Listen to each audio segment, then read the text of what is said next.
Chapter 9. Not adding a vice, but providing an alternative. After reading Chapter 8, you are probably wondering how the government manages to justify keeping marijuana illegal. It is a good question. Clearly, the case for maintaining our current system of pot prohibition is specious at best. In fact, the evidence demonstrates that criminalizing cannabis produces far greater harm to society than the responsible use of marijuana itself. You would think, then, that a majority of the public, when presented with this evidence, would demand replacing cannabis prohibition with a system of taxation and regulation. Well, that is what one major marijuana policy reform organization thought, too.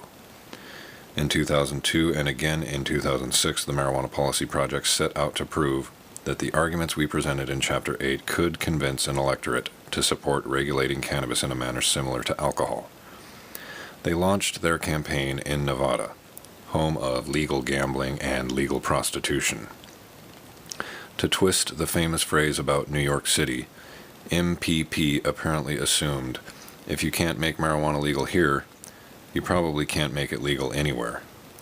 But the organization was under no illusions. It knew that Americans' bias against marijuana was strong, and that overcoming it would be no easy task, even in a libertarian-leaning state like Nevada.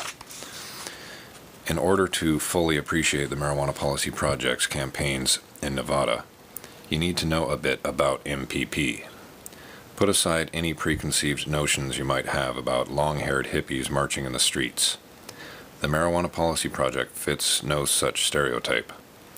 Located on Capitol Hill in the heart of Washington, D.C., MPP employs more than 30 staffers, most of whom would be more likely to fit in at a K Street cocktail party than a pot rally, and possesses an annual operating budget of approximately $5 million. It has spearheaded successful statewide lobbying and initiative campaigns in numerous states, including Hawaii, Vermont, Maryland, Montana, Massachusetts, and Michigan, to enact significant changes in cannabis policy. In short, the MPP team works long hours, strives for perfection, and plays to win. We share these insights about the Marijuana Policy Project to illustrate that the Nevada campaigns provided a legitimate test of the effectiveness of the traditional arguments in favor of repealing cannabis prohibition. MPP did not simply place these initiatives on the ballot and then hope for a positive outcome. Quite the contrary. They conducted an elaborately orchestrated and well-financed campaign to convince a majority of the public that we should treat pot like alcohol.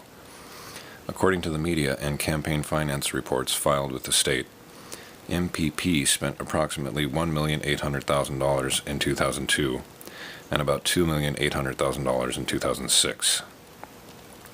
Much of this money was used to purchase airtime so that voters would be exposed to MPP's best and most persuasive legalization arguments. Many of these arguments were the same ones we summarized in the previous chapter. For example, one MPP ad asked voters whether the state should continue to waste police resources enforcing marijuana laws that don't work, or use them to go after those who would really hurt us, such as violent predators, murderers, and rapists. Another ad featuring black and white surveillance-style nighttime footage of a man dealing marijuana on the street argued that taxing and regulating pot would take it out of the hands of drug dealers while simultaneously providing money to the state for education, roads, and other priorities. For good measure, MPP even ran an ad touting that their proposal would increase the penalties for certain drug-related crimes, such as driving under the influence of marijuana. MPP also emphasized that Nevada voters had previously legalized the medical use of cannabis. One campaign ad depicted a medical marijuana patient lamenting that high school students could purchase pot relatively easily while state-authorized patients must struggle to find it. The spokeswoman in the ad argued that a regulated system of cannabis legalization would provide patients with safe and reliable access to their medicine. The tagline at the end of yet another commercial succinctly summarized the overall theme of MPP's advertising campaign. Vote yes on question 7, a sensible alternative to our failed marijuana laws. Despite MPP's powerful and pervasive messaging, a strong majority of Nevada residents voted twice to maintain the existing system of criminal prohibition. In 2002, the initiative garnered just 39% of the vote. 4 years later, MPP's 2006 initiative was supported by 44% of the electorate. This was a significant improvement, but still well short of the majority needed for passage. So if the residents of Nevada heard all of the standard arguments in favor of taxing and regulating marijuana like alcohol, what prevented them from embracing MPP's proposals? Our supposition is this: MPP's campaign rhetoric, and more specifically its ads, while logical and rational, were not designed to directly address the one core question that festers in the minds of many voters. Why should we add another vice? You see, given the thesis of this book, the irony is that one of the primary reasons why citizens are denied the legal use of marijuana is because of alcohol, or more specifically, because of the negative attributes associated with the abuse of alcohol.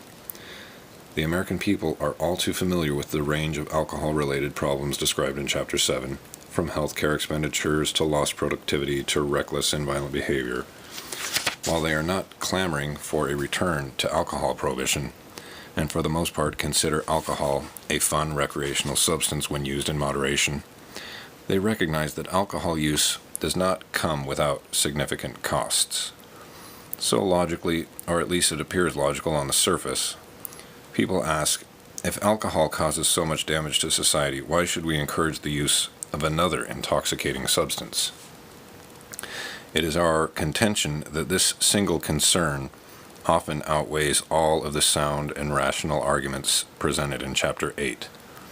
Simply put, many Americans are afraid of the idea of adding the perceived dangers associated with marijuana to a society that is already reeling from the known harms associated with alcohol. Further, according to national and state survey data, approximately 1/5 to 1/3 of Americans consider pot to be more harmful than booze. Another 1/3 of the population believes that marijuana is at least as dangerous as alcohol. Stop to consider that for a moment. Given all that we know about the dangers of alcohol, many of which we've described in detail, there are still many, if not a majority of Americans who mistakenly believe that weed is as bad as, or even worse than, booze.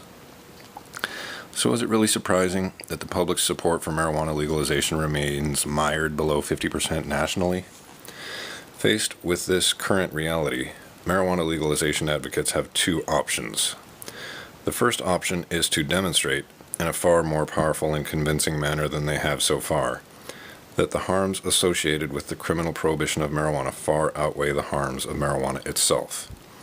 The second option, which we describe in the following pages, is to persuade the American people that the use of cannabis is not only less harmful than they currently believe, but that making it available to adults could actually reduce the use of a more harmful substance.